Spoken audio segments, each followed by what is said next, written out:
Hey everyone, so my name is Lily and I'm the book blogger behind Utopia State of Mind, and today I'm going to talk to you about all of my 5-star romance reads of 2020. One of my favorite joys of discovering 2020 was how much I love romance reads, and so I was able to read 13 5-star romance reads in 2020. I think my criteria also, just so everyone knows, my criteria for every genre is different. So for example, like for romance reads, I'm not looking too much at the world building, whereas in fantasy and sci-fi, world building is incredibly important to me. So just so you know, the criteria for me for different genres are different. I can do another video explaining that in more detail.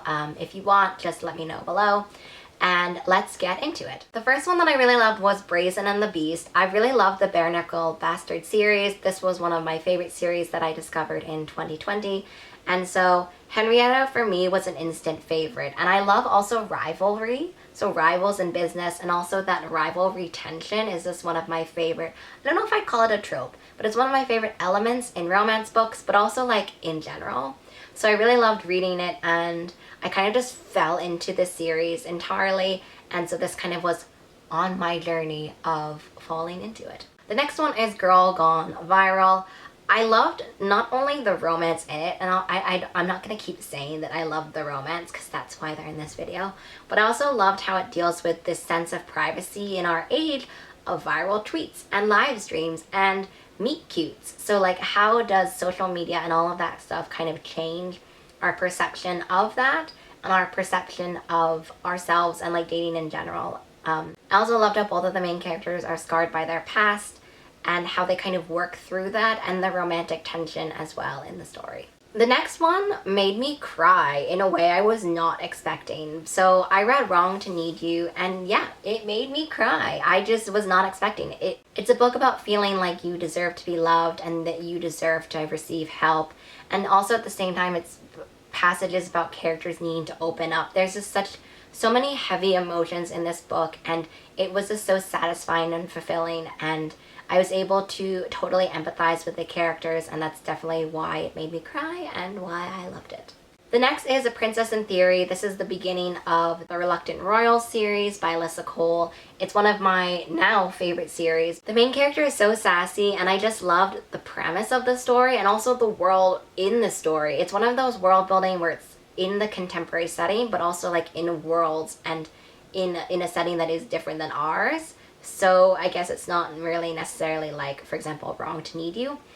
But I really loved watching that setting unfold, and as I've continued reading the series, I've loved continuously watching that series unfold, and Alyssa Cole is now one of my favorite romance authors. The next one is Beach Read, and so while there was a steamy romance, very much so, what I ended up really loving about Beach Read is just this idea that lies can destabilize us, and that idea where when you find out something new, how it just completely kind of overwrites what you thought about the world. Like, and that to me felt just so relatable, this idea that one specific lesson or one specific thing would change how you see the world entirely.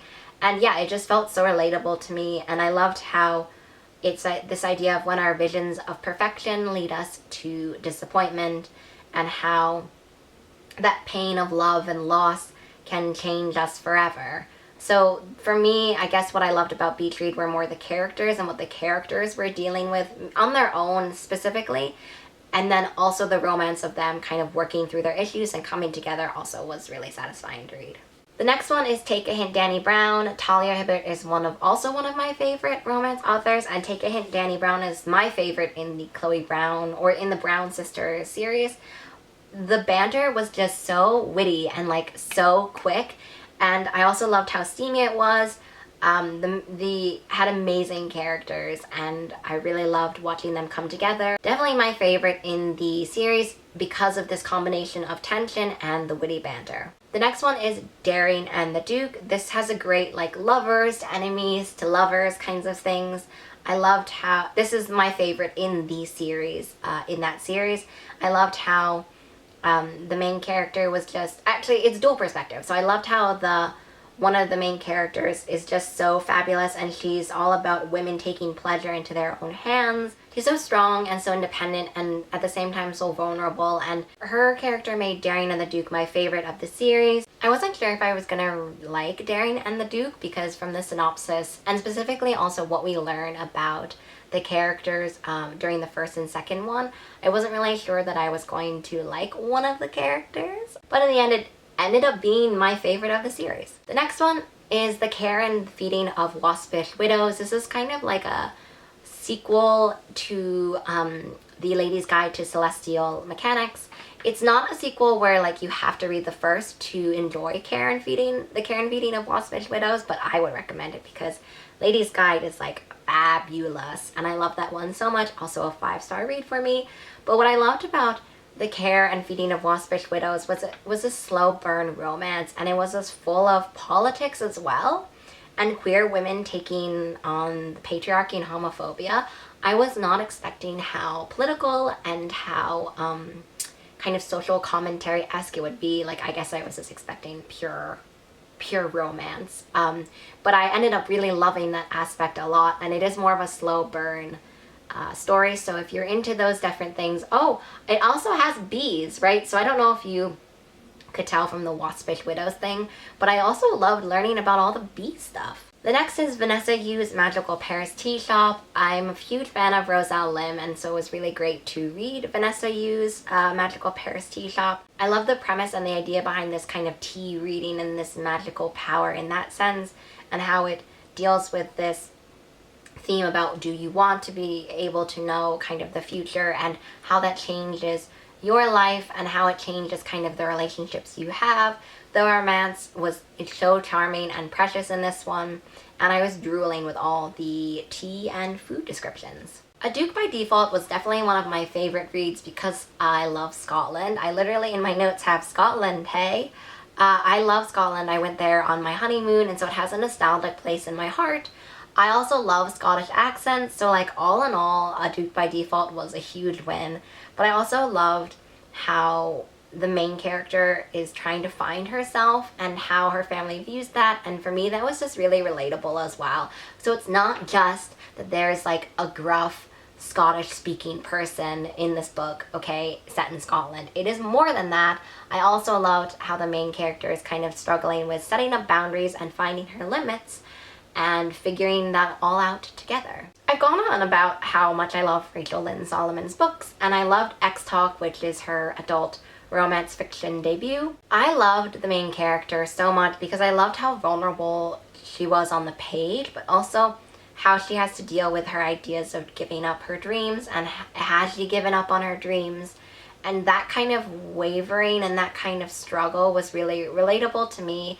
And also I really loved how the X Talk talks about your past and grief, and also the idea that like sometimes we have these ideas about our current path and our future and what would happen if we kind of opened up our mind and looked at other things and other ways that we can pursue our passions which aren't how we necessarily thought it was before. I ended up reading the entire Bromance Book Club series within a week. There are 3 of them based on DJ Life in Fiction on Instagram's recommendations, but my favorite one has to be Crazy Stupid Bromance. It was just, the characters in this and also the trope of friends to lovers was just my favorite combination, and I loved how Crazy Stupid Romance was also a story about realizing when we have to fight battles and about when to let go of anger and forgiveness, and it made me cry. Like, I'm surprised by how many of these romance novels made me cry. I'm not, I swear, I'm not like a huge crying person when I read books, but for some reason, it just, like, these ones just got to me. I don't even know. Like, maybe it was that 2020 was a little bit of a dumpster fire year, but yeah, that's just how it was. And so Crazy Stupid Bromance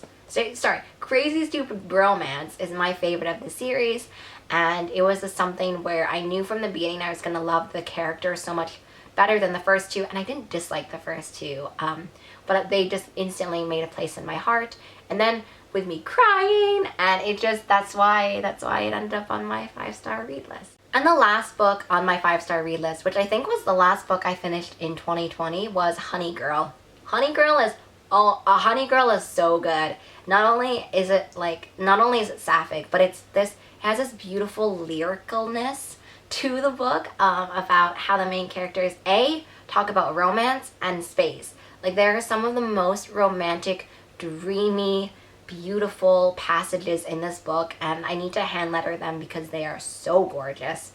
And it's also, what I loved was how Honey Girl also is a romance, but it also talks about mental health and friendship, and it talks about like family expectations and the pressures and the, you know, the relationships with your parents.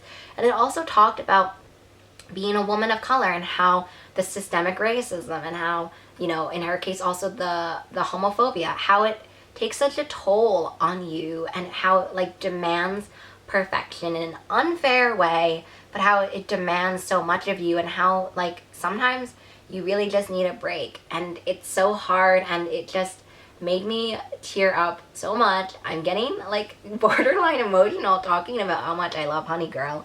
But anyway, I loved it so much, and yeah, I can't recommend it more. It comes out in February, so I'm so glad I can talk to you now about it. So pre-order, please. And it just was able to convey so much in such a contained and satisfying way. That brings me to the end of all my 5-star 2020 romance reads. I hope that you can add some of these to your TBR. A lot of them are ones that have already come out because that's kind of just how I read romance books. I don't read as many romance arcs, so a lot of them are ones that you could get like right now if you wanted to. I don't know, it's just an idea, right?